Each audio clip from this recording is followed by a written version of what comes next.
Bonjour et bienvenue à tous dans cette nouvelle vidéo. Dans cette vidéo, je vais répondre à une question qui m'a été posée cet après-midi dans mon groupe Telegram privé, maintenance et sécurité. Donc l'une des participantes de cette formation m'a posé la question, j'ai un souci d'envoi Gmail, soit je ne les reçois pas, soit ils vont dans les spams, et donc comment faire pour résoudre sur WordPress ce problème d'envoi Gmail. Alors elle pensait que le problème venait de WooCommerce, et je lui ai expliqué que ça ne venait pas de WooCommerce, et je lui ai donné donc la solution et je lui ai dit que j'allais faire donc une vidéo sur le sujet.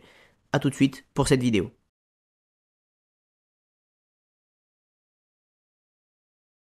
Avant de commencer cette vidéo et à pouvoir traiter le sujet dans le fond, eh bien tout simplement je vais me mettre en place une nouvelle installation WordPress avec un nouvel outil que d'ailleurs je vais tester très prochainement sur la chaîne YouTube. Vous devriez voir une fiche s'afficher si la vidéo est déjà prête. Après avoir fini l'installation très rapide d'un site internet WordPress, donc en fait ce que j'ai fait c'est que j'ai tout simplement suivi les mêmes étapes que je vous montre dans ma formation gratuite pour avoir un site complet en seulement quelques minutes. Donc là on a un site en l'occurrence de cosmétiques et le problème de cette élève et de la participante donc de ma formation, c'est qu'elle n'arrive pas à faire envoyer ses formulaires de contact ou ses newsletters.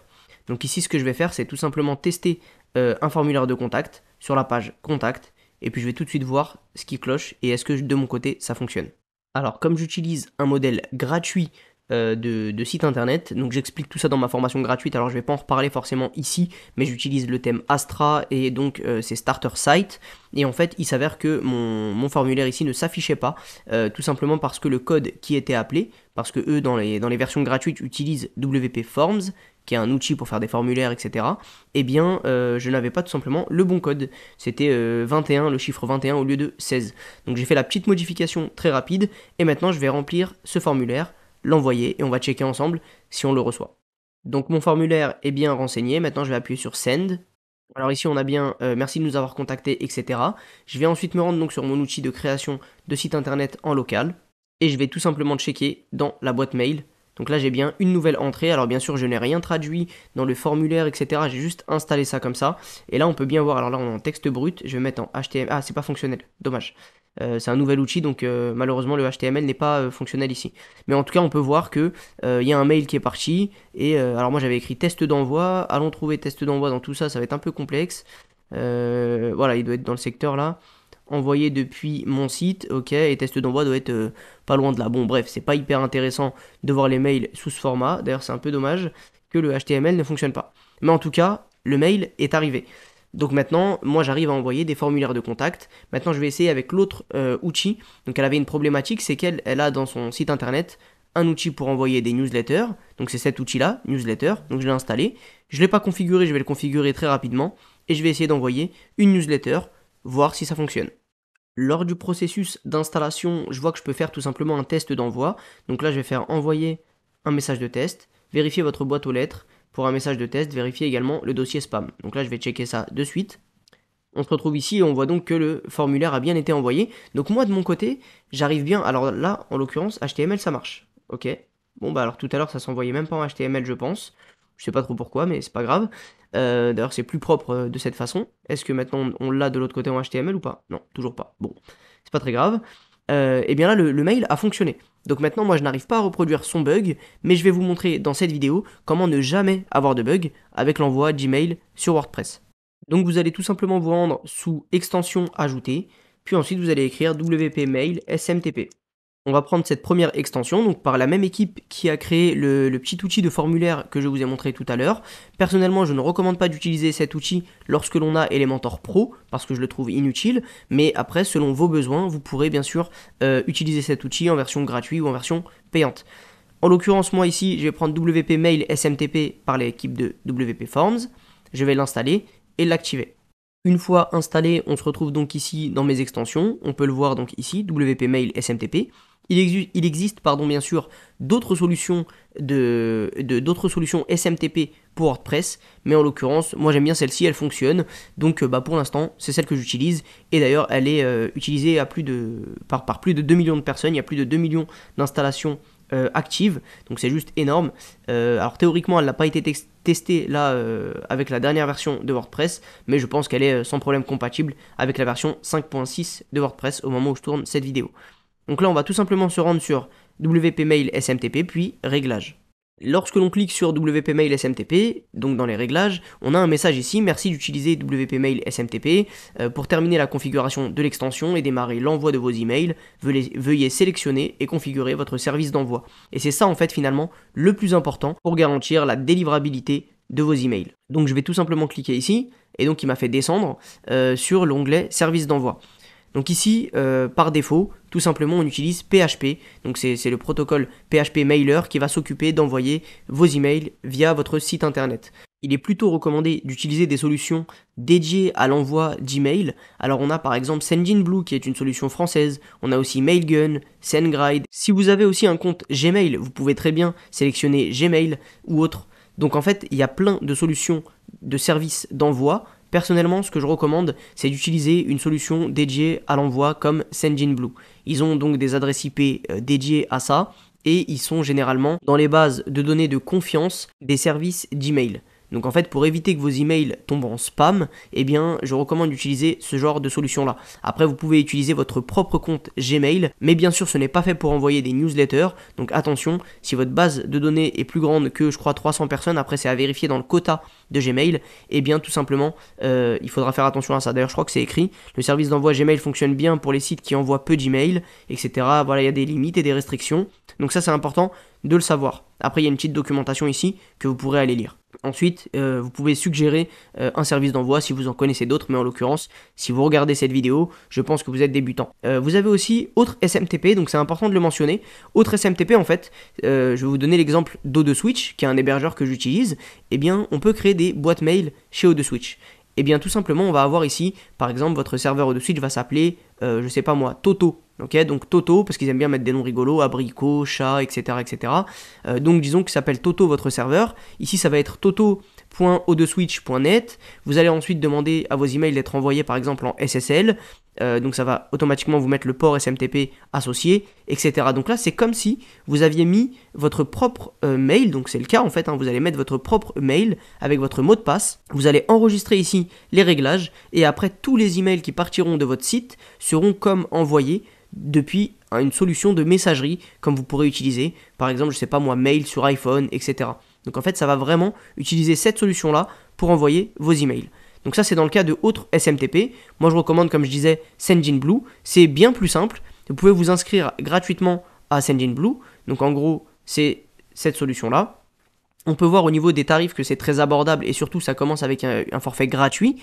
Donc ici 0€ par mois jusqu'à 300 emails par jour avec des contacts illimités. Donc c'est parfait, c'est cette solution que je vais implémenter sur ce site de test. Après m'être inscrit, etc., moi j'ai déjà un compte en l'occurrence sur leur outil, et bien j'ai tout simplement cliqué sur générer une nouvelle clé API. J'ai donné un nom à ma clé API qui s'appelle donc mon site, entre parenthèses DevKinsta, qui est l'outil que j'utilise pour créer des sites en local. Et je vais maintenant copier ma clé API sur les réglages de WP Mail SMTP. Je viens à l'instant de copier ma clé API et je vais maintenant faire enregistrer les réglages. Les réglages ont été enregistrés. Ensuite ici je peux choisir une adresse email d'envoi, je peux forcer l'adresse email d'expédition, donc ça ok, le nom de l'expéditeur, tout ça. Donc ça c'est bon. Ici j'ai rentré ma clé API, donc là on a d'autres éléments intéressants si on a WP Mail SMTP Pro, ce qui n'est pas notre cas, mais ça peut être utile si vous souhaitez par exemple avoir des journaux Gmail. Je vais vous montrer très brièvement à quoi ça ressemble. Voilà, en gros, vous saurez si les emails ont bien été envoyés, etc. Donc voilà, c'est des logs un peu de cette façon-là. On peut le voir ici. Donc voilà, c'est hyper intéressant. Moi, je trouve ça pas mal. Je sais pas combien coûte la version pro, mais ça peut être utile si vous envoyez beaucoup d'emails depuis votre site internet. Donc là, on va d'abord envoyer un email de test, parce que c'est ce qui nous intéresse ici. Voir si notre connexion avec Sendinblue fonctionne.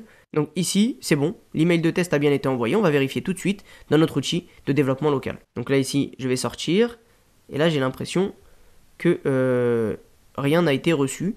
Donc ça envoie sur info@monsite.local. Je ne sais pas si cette adresse existe, donc ce que je vais faire, c'est que je vais envoyer... bah si, ça fonctionne.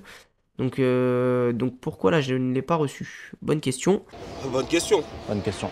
Bonne question. Alors il semblerait que l'email a bien été envoyé, mais comme j'utilise, en l'occurrence je travaille en local pour ce site internet là, mais comme cette fois j'utilise une API fonctionnelle pour envoyer des emails à l'extérieur de mon environnement local, parce qu'un site en local ne peut pas envoyer d'email à l'extérieur. Là, en l'occurrence, comme j'utilise la solution Sendinblue, eh bien, je peux envoyer des mails à l'extérieur. Donc là, en fait, ce que j'ai fait, c'est envoyer j'ai renseigné mon email professionnel. Et donc là, je vais vous montrer tout de suite avec une solution que j'utilise qui s'appelle Spark. C'est un truc de gestion d'email que j'aime bien sur iPhone, sur Mac, sur Windows, etc. Eh bien, tout simplement, j'ai la possibilité d'avoir un lien comme ça de partage. Donc je vous partage ici l'email que j'ai reçu sur Spark. Donc là, je vais juste valider la politique de confidentialité. Et là, on peut voir que info@monsite.local a bien envoyé un mail à contact@le nom de mon entreprise.fr. Et donc là, on peut voir que j'ai bien reçu le mail, en l'occurrence, donc le mail fonctionnel. Donc tout est ok, on peut voir ici l'heure, la date, l'heure, etc. à laquelle j'ai envoyé cet email. Donc en fait, tout simplement pour résoudre vos problèmes d'envoi d'email sur vos sites WordPress et donc faire fonctionner vos envois de newsletters, etc. Eh bien, vous avez la possibilité d'utiliser WP Mail SMTP et vous aurez ensuite le choix du service d'envoi souhaité. Donc moi, je recommande personnellement Sendinblue. Je suis en train de le tester justement sur différents sites en ce moment même. Sinon, votre compte Gmail et ensuite, il vous suffira de suivre ici la petite documentation. Donc on va y aller très brièvement, comme ça je vais vous montrer ça dans cette vidéo parce que je pense que beaucoup d'entre vous utilisent Gmail. Donc en fait, vous allez rentrer vos différentes informations, vous allez choisir donc Google, ensuite vous allez devoir rentrer un client ID et un client secret. C'est l'inconvénient avec Gmail, c'est qu'il va falloir autoriser WP Mail SMTP à contrôler votre compte Gmail. C'est ce que je trouve chiant, je trouve que c'est pas, je vais pas dire que c'est pas sécurisé parce qu'il y a un système d'authentification quand même très fort là-dessus, mais personnellement je trouve ça chiant. Il faut se rendre sur la Google API, la Google Console, etc. C'est chiant, personnellement je trouve ça chiant. Donc je vous recommande plutôt Sendinblue, ce sera plus simple. Là je passe très brièvement parce que déjà tout est en anglais. Je vais pas vous faire de la lecture avec mon accent un peu dégueulasse. Et en plus, voilà, chacun devra lire, essayer de comprendre, faire les choses qui sont indiquées sur les différentes captures d'écran. Des fois, ça ressemble plus à ça. Alors, je veux pas vous décourager, hein, mais des fois, ça ressemble plus du tout à ça parce que ça a été mis à jour un peu du côté de Google. Donc voilà. Donc, personnellement, je vous recommande des solutions faites pour envoyer des emails, que ce soit de masse ou pas. Et notamment Sendinblue qui marche parfaitement. D'ailleurs, ce qui peut être hyper intéressant, alors là je vous donne mes statistiques en temps réel, bien sûr c'est que des tests que moi je fais de mon côté, donc voilà, ces informations ne sont pas du tout sensibles pour moi, vu que je m'envoie des mails à moi-même en ce moment, et je vais vous montrer un peu plus bas le journal de log, parce que même si vous n'avez pas WP Mail SMTP Pro, mais que vous utilisez Sendinblue, eh bien vous aurez tout simplement des traces des emails envoyés. Donc là voilà, je descends un peu, et alors tout le bas de l'écran va être flouté parce que je reçois des mails aussi à titre professionnel, etc. Donc ça c'est caché, c'est l'outil que j'utilise en ce moment donc pour tester l'envoi d'email, est-ce que ça fonctionne, la délivrabilité, etc. Donc ça ok.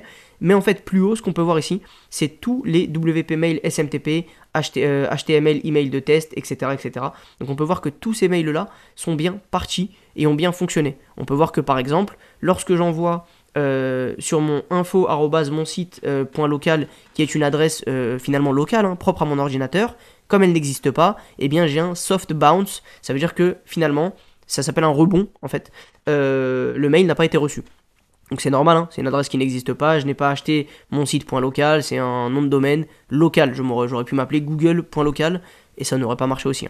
Donc voilà, tout simplement, mais les mails ont bien été envoyés. Et lorsque j'envoie une véritable adresse email, parce que grâce à l'API de Sendinblue, ça fonctionne d'envoyer à l'extérieur, et bien là, tout simplement, on voit bien que j'ai délivré, première ouverture, et ensuite ouvert, parce que je l'ai ouvert 2 fois, avec, vous savez, le lien que je vous ai montré préalablement. Voilà, j'espère que tout ça est clair. Je vous ai montré ça sur un site en local, je le répète, donc c'est pour ça que je parle d'envoyer des emails à l'extérieur, etc. Si vous avez un nom de domaine du type .fr, .com, etc., ça, il n'y aura pas de souci. Il n'y aura pas théoriquement de soft bounce dans vos tests. Moi, c'est propre à mon installation que j'ai fait pour cette démo. Et en espérant que cette vidéo vous aide à envoyer vos emails à vos prospects, à vos clients et à vos abonnés aux newsletters. Donc là, en l'occurrence, ici, j'ai testé l'extension newsletter pour vous démontrer un peu tout ça et aussi directement la fonction email de test de WP Mail SMTP. Il y a une autre extension dont je ferai sans doute le test très prochainement qui s'appelle AC Mailing, je crois. Voilà, AC Mailing, c'est français, c'est nouveau. Donc j'ai envie de tester, apparemment elle est très prometteuse. C'est une extension qui permet d'envoyer des newsletters. Donc je vous en parle très brièvement ici. Voilà, WordPress Newsletter and WooCommerce. Donc de ce que j'ai lu c'était français. Et voilà un peu comment ça se présente. On a une sorte de constructeur de newsletters, ce qui peut être très intéressant. On a aussi apparemment des statistiques, bref, tout ce qui est relativement classique à un outil d'envoi de newsletter, donc ça peut être vraiment pas mal. Après, à regarder ici, alors est-ce qu'il nous parle il nous parle des envois illimités, donc ça, ok, aucune connaissance, ça d'accord, mais il faudra aller voir sur leur site ou peut-être lire un peu ça, savoir s'ils utilisent leur propre SMTP ou si vous pourrez quand même installer en parallèle WP Mail SMTP et utiliser ça tout simplement à côté pour assurer la délivrabilité de vos emails. Voilà, je vous remercie d'avoir suivi cette vidéo en espérant qu'elle vous ait aidé sur votre site WordPress et pour votre business internet. N'hésitez pas à vous abonner, à me laisser un petit like et un petit commentaire si vous avez des questions ou envie tout simplement d'échanger avec moi. Et je vous dis à bientôt sur cette chaîne pour de nouvelles vidéos.